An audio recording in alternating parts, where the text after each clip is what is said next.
More than 100 million Americans are burdened with medical bills they can't pay. Mounting student loan debt. And people are taking on more credit card debt. Overall household debt is also at a record high. Will we remember 2025 as a moment when U.S. consumers finally borrowed too much? Debt is pretty much just a fact of life. In fact, the average American carries an average debt of about $105,000. Now, the average Utahn, though, carries an average debt of about $141,000, putting us at about 5th highest in the nation. Now, debt is pretty normal and fairly manageable for the most part, but take this as an example of how this can quickly spiral out of control. Imagine with me, if you will, this is you and your young family. With your growing family, you've got to buy a house, and that's going to cost you. And then you come to realize, like, your kitchen, it's out of date, it needs to be remodeled. So that'll also cost you. Then lightning strikes your roof. Got to get that fixed. Can't have a leaky roof. You get in a fender bender on your way to work. You need your car to get to work. To make matters worse, your kid falls out of a tree, breaks their arm. Got to pay to get their arm fixed. And before you know it, your credit card debt is mounting. You can't make the house payment anymore. You've got a debt collector coming after you, trying to get you to pay your bills, and your life is spiraling out of control. Thank you, Jackson, for actually doing that. It did take quite a few takes to make that work. Here we go. Ready, set? Yeah, here we go. Here we go. So it's time to... This is you. Hang on. Right hand on the card? Your opposite. Whatever this one is. That's your right hand. Hang on. Let's just restart one more time. Anyway, in 2022, the Utah Bar Foundation published this report, in which they found that debt claims have accounted for 85% of all general civil legal claims filed in Utah district courts. In 500,000 debt-related cases, nearly all defendants are individuals who don't have legal counsel. And about 71% of debt-related cases resulted in default judgment, which means the defendant either didn't respond to the lawsuit or just didn't show up to court. When people do have valid defenses, they don't really know how to assert those in their case. Then the debtor is sort of at the mercy of the creditor to be able to figure out the way to move forward. Seeing this, the Utah Supreme Court effectively opened the door for USU to help step in through their Transforming Communities Institute, which helps to solve social justice issues a little bit like this.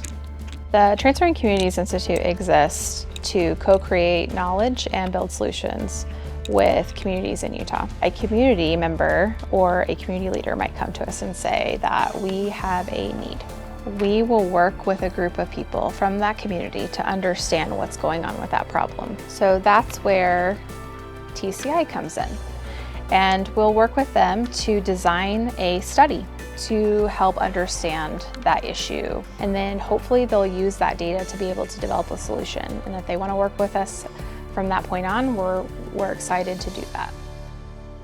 So in this particular case, TCI worked with a district court judge, the Utah Bar Foundation, lawyers, social workers, and other human service professionals to develop the Community Justice Advocate Program, which is currently training its first cohort of social workers to help provide legal advice, especially in regards to debt collection, such as helping a client respond to a debt collector or read and understand a demand letter, or even just prepare for court by helping them understand the process and collect potential evidence for their case. At its core, it's a program to increase access for Utahns and offer legal services to people who can't afford an attorney. It's an opportunity to sort of bring that service to them, meet them where they're at, and help them resolve those issues. So the students will go through about 10 weeks of education, and then they'll go through about 10 weeks of intensive supervision with a lawyer, and they'll leave us with a certificate that allows them to be able to provide this service in their agencies to individuals who might need access to legal services.